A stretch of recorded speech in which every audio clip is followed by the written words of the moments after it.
We have reached the week that everything changes, and I just want to come across to you as a colleague, as a friend, as a mentor, coach, whatever you see me as here on the channel, and issue a word of calm. It's all going to be okay. We're all going to make it. We're still going to make a living doing this wonderful career of real estate, and some things just need to change, right? And as you know, the built-in commission, the home run commission, just as we always have said, list or die. When we got that buyer on an exclusive right to buy, chances were we were going to get them pre-approved and we were going to get them under contract and we were going to get paid. And I think that still exists. It's just going to look very different, and the conversations we need to have are just a little bit different. So take a deep breath, buckle up, because we're going to talk about everything you need to know, everything that I'm doing as a buyer's agent to help make sure that not only my buyer gets into a home, but I'm able to put food on my family's plate. So stay tuned. What's up, guys? Jeremy Kane, Real Estate Agent Playbook, coming at you with all kinds of different ideas and strategies all the time to help you win every single day at the game of real estate. Whether you're watching on YouTube, following on a social channel, or listening on the podcast, please show me some love. I love putting this content out for agents, and I hope that we are building a community that you can rely on for just tidbits and new ideas, maybe some motivation, some mindset as we go. So let's get into it. The truth is that one data form in the MLS is going away across 600 MLSs, and the truth is the commission lawsuit still is kind of up in the air. So that one piece of data has flipped our industry upside down. This is what everyone's talking about. This is what everyone's focusing on. The truth is that it's instilled panic among a lot of agents, and I get it. It's your livelihood. It's how you put food on your family's plates. I totally understand that. But just because that place of advertisement disappears does not mean that the whole industry is going to disappear overnight. August 17th, we will wake up. Things will be different. August 18th, depending on, some markets have already changed, but the sun will come up on August 18th, and we will continue to be able to serve our clients and make a quite fine living in this industry. So what I'm urging people to do is ensure that you are worth the compensation you are asking up front, right? Do the things that you need to do, take the actions, and make sure that you are worth the compensation that you are, asking your buyers to agree to pay you in the event the seller is not offering a buyer agency. This is absolutely the forefront of what it can be. What are you worth, right? And I hate to be the guy, but I did a simple ChatGPT search. Like, average home prices went from $317 in Denver to $650 in the 10 years, from 2013 to 2023. Since we did and have gotten paid by a percentage, that has been quite a fancy increase, right? And I get it. You do a lot of things. You help a lot of people. You take on a lot of liability. You do a lot of things. But let's not forget that there's people in other industries that help a lot of people and do a lot of things. So I went back to my old career. I said, what was the average salary of a teacher in 2013? $50,000. What was the average salary of a teacher in 2023? $68,000. So we have to step back and understand that this is part of the reason that, a lot of this is coming under fire, and probably with good reason. I'm not saying we get paid too much. I understand there's liability. I understand you all work hard. I understand you made the choice to get into real estate, but just take that into account when your argument is we just help people and we do so much for people. When you step back from it, teachers also do the same, and they're not able to, negotiate their own commissions. In fact, they would have to, go on strike through the unions. I actually had an aunt, my most awesome, pure, wonderful, loving, never said a negative word about anyone aunt, actually had to fight for her pay and go on strike, and she actually ended up in jail. Funny story. If you knew my Aunt Chris, you would understand why it's a joke. But the point is that it's going to be okay. understand that we as agents have seen a very steady pay increase due to the way we get paid. Granted, there's a lot more coming at us and all the things. I'm not here to argue that, but just take a step back and really think about that for a minute and think about how, okay, this is a little bit of a change, but we can probably deal with it, and we could probably adjust our verbiage and our value stack and all the things in order to get to the next level. So let's talk about the major change of the unilateral compensation being offered on the Metro List service. There is over 600 MLSs in business today across our 50 states in the United States. So you can imagine this is quite a, there's a lot of people saying things. There's a lot of people doing different things. There's a lot of MLS rules. Every agent that subscribes to an MLS signs a contract abiding by their rules. So just make sure you as an agent know what that looks like, right? But what we are hearing is there will be some workarounds. Compensation will be offered on, third-party sites and signs and keychains and all the things. And so my question is, how much impact does this actually have on you? If you have a contract with a buyer that says that this is how much you get paid for the value that you provide, then who cares where the commission is advertised? Most states, and pretty much every state, has gone to the compensation will be negotiated at time of contract. There are certain companies that are still, and states that have put out brokerage to brokerage agreements and things like that. My company will not be doing that. But at the end of the day, the seller and the buyer are going to have to negotiate and be extremely aware of what's going on, right? So last I checked, the buyer typically brings the contract to the table and presents the offer to the seller, right? So why are we even going to find what these people are looking at on these workarounds? Because nothing that was signed earlier really matters, and nothing that was signed earlier on the sell side really matters, right? Certainly, there is a stipulation that if you have a lower amount on your buyer's agency, you cannot make more than that. Whatever you take from that, whatever your broker says on that, you do you. But the truth is that the final commission, where the dust is settled, is transparent on the table on the offer that the buyer presents to the seller. So as a buyer's agent, why don't we just put the offer that is best for our client, right? And that would be that the seller pays it. Okay, as listing agents, we'll talk about that on the next video, how we're going to react to that and how we're going to present that. But we just present the offer, right? There's no fancy to it, right? We present the offer. We say, hey, this is what it looks like. You got this as a positive thing. You got these dates, they're really good. You got this appraisal gap. You got, this, whatever it is. And this is what the commission structure looks like. Once you have that, then it's all out there. Then it's negotiations back and forth, buyer, seller, buyer's agent, listing agent, and it's all hammered out. It's okay that it's going to be negotiated, but I think that we are doing a lot of things that are making it more difficult on us as agents.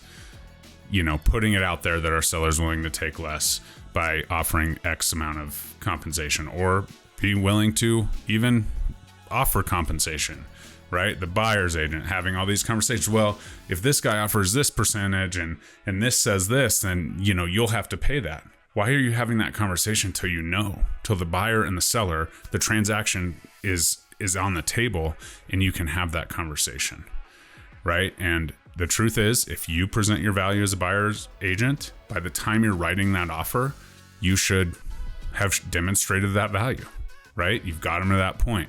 It's a long road from, hey, I'm thinking about buying a house, to submitting an offer on the house. So understand that you have lots of opportunities to demonstrate your value. And one of the ways is to not, nickel and dime and be like, oh, this person's only offering this. Because I guarantee you, if you bring them a great offer and it's the only offer on the table, and you say, hey, this is our highest and best, this is where we're at, it's likely that if it's good enough, the seller's going to take it regardless of what the agent gets paid, as long as their net satisfies their needs. So that's kind of the mindset that I want you to have as a buyer's agent. Is I understand gathering the data. please, please, please understand the rules. Listen to your managing broker, listen to your state, make sure you're following your MLS rules. Those could get really expensive. Make sure you're following your realtor board rules, all of that. But I ask you to just focus on the transaction. Do what's best for your buyer. In most cases, since you now have to have an agency agreement before you show a house in most states, not all, check with your state there, then you can just have that agreement, and you can use that agreement in order to draft an offer that makes sense for your buyer. And here we are. And so I just hope that puts some people at ease and understands that all we have to do now is focus on demonstrating that value, bringing that value, so that it's not like, well, why do you deserve that much money? Right? If they're asking you that question, there's problems. So that leaves us with the general discussions and scripting that we're all looking for, right? When we sit down and we have the conversation with the buyer, we can talk about this. Do not hide from it. Do not hide from the fact that this is something that could come up, right? You have access to data. You don't have access to if the buyer's agent was paid. So say, here's a great scenario. There's a neighborhood that your client's looking in. Why don't you pick up the phone, just like you do when you send comps to your buyer as far as value? Pick up the phone and say, hey, what was the compensation structure on that? Did this seller pay, the co-op? How much was it? Whatever. You can do research, right? And we are allowed to disclose that information at this time. No one's ever said we couldn't, right? So if you have a closed transaction and you're trying to figure out, okay, how's this? What's the average in here? Wouldn't it be cool if you had actual data for the last 6 months? Hey, there's been 5 houses that sold. This is the average commission and it was paid for by this party, right? Wouldn't that be a good thing to have as a buyer's agent going into this meeting saying, hey, there's a lot of talk about commission. I'm sure you've heard. If you haven't, this is what's going on. The point is that the commission is out in the open and that the buyer and seller agree to it. And everyone knows who's paying who and how. And so at time of contract, we'll have those negotiations. We'll do all of that.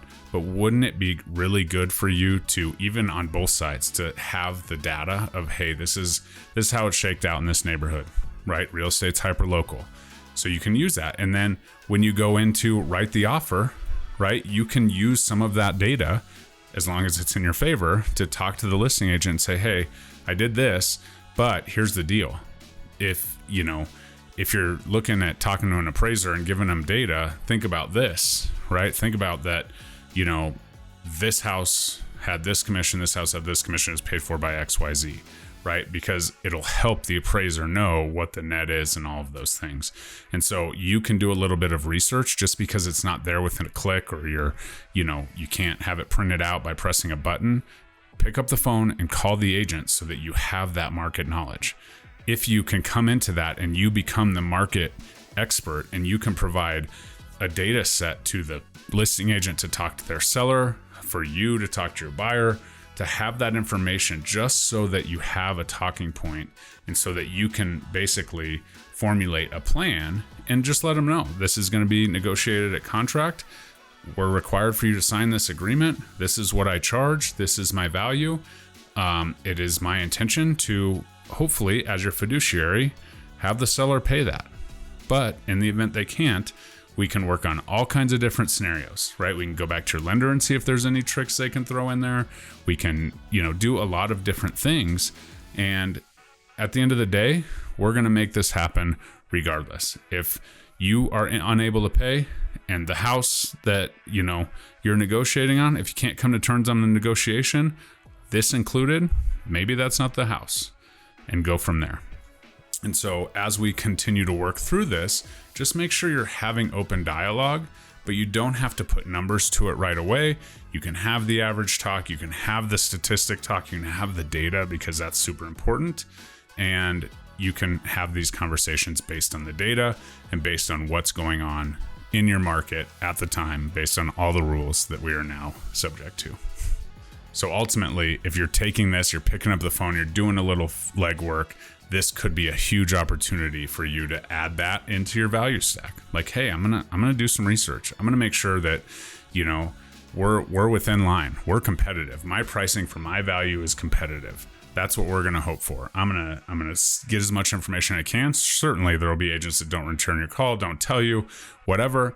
But I mean, at the end of the day, if you're a buyer's agent, you're on the MLS, and your buyer just bought a house in there, it's in your best interest to help understand how that goes so that the next house sells, for that value or more. Because if there's, something that wasn't, above board, and, it is what it is, like, then you could be affecting the value of that house, because the next house and the next house, the next house do not have that information. So go get that data. Don't be afraid to provide that information. The more information and the more value you provide, the better it will be. I just want you to know that the previous system did work. It was an amazing ride. It was, what it was. In Colorado, we've always had the conversation on both sides that, hey, the seller can pay, the buyer is obligated to pay in my contracts that I've written. So we've had these conversations.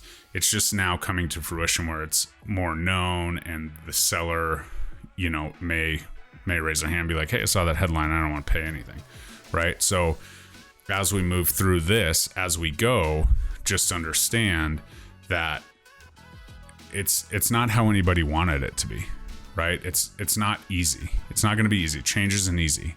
But our justice system decided this. The plaintiff brought a case, the justice system sided on their end, and then our, governing realtor board of ethics came out and said, this is what, this is our settlement, since they were a large named commodity in that lawsuit. This is what we are going to do. Now they're handing down the rules to us. Now our states are taking it, and the laws and all the things are taking it and chopping it. So make sure that you're attending all of your state meetings and, paying attention to those, blasts that the, governing bodies send out. But at the end of the day, there is a way for this system to continue to work and be an amazing, lucrative career for you. And that's what we need to really focus on. I'm here to help. It's not at all comfortable. I've been telling agents alike that I have not had these specific conversations. I've sold a lot of houses. So technically, myself and maybe you that's watching have sold 0 or 10 or 100 houses. The playing field is level. So go out there, understand what is being asked of you, understand the rules, the guidelines, and everything that's happening. Be present. Understand that things are changing on a day-to-day basis. So make sure you are in the know so you don't get yourself in trouble. But just develop a strategy. Just develop how you're going to do it. And I would highly suggest not going for the workarounds. Just understanding, okay, full transparency it is. You want full transparency. This is how I'm going to operate. It's not tricking anybody. There's no fancy script that's going to get you better conversion. It's just, this is what it is. This is how we're going to do it. This is how we operate. This is how I do business as a professional. And I'm here to serve you. And my goal is to get you into the home and, have it be the best financial possibility for you. My goal over here as a listing agent is to sell your home and put you in the best financial position possible. Buyers want to buy, sellers want to sell. They come together. It's called negotiation. It's a beautiful thing. And don't forget, you real estate agents, you are the professional negotiator. So take this as an opportunity and let me know if you have any questions, but I can't wait to see you on the other side of this. And don't worry, the sun will come up on August 18th. Like, comment, subscribe. We'll talk to you next time.